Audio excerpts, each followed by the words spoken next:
Seria Regăsirea puterii interioare, negare, ceea ce refuz să recunoști te ține captiv. Episodul 2. Autoamăgire. Cum ne mințim pentru a supraviețui?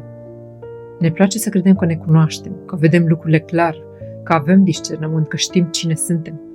Dar sub acest strat de luciditate trăiesc povești inventate, menite să ne ferească de durerea adevărului. Autoamăgirea nu e lipsă de conștiință, e un mecanism de supraviețuire. Când adevărul e prea greu, mintea îl îmbracă în haine mai ușor de purtat.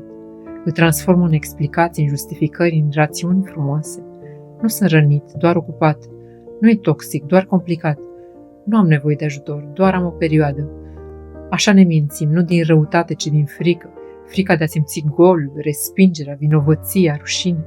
Pentru că dacă am recunoaște tot ce e real, am simțit cât de fragili suntem și cât de mult avem nevoie de iubire.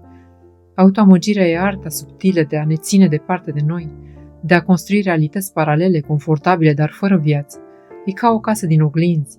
Oriunde te uiți, vezi o versiune a ta, dar niciuna nu e completă. Dar oglinda conștiinței e neiertător de sincer. Și într-o zi, fără avertisment, fisurile încep să apară.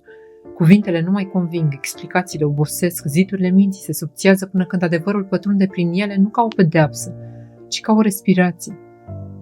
Când recunoști că te-ai mințit, nu pierzi nimic. Dimpotrivă, recapeți contactul cu realitatea vie.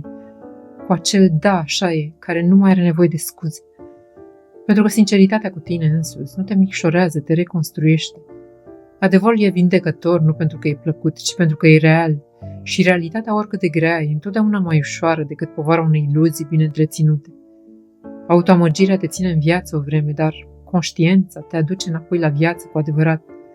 Și acolo, în acel moment de sinceritate deplină, descoperi că nu mai ai nevoie să pari bine, pentru că, pentru prima dată, ești.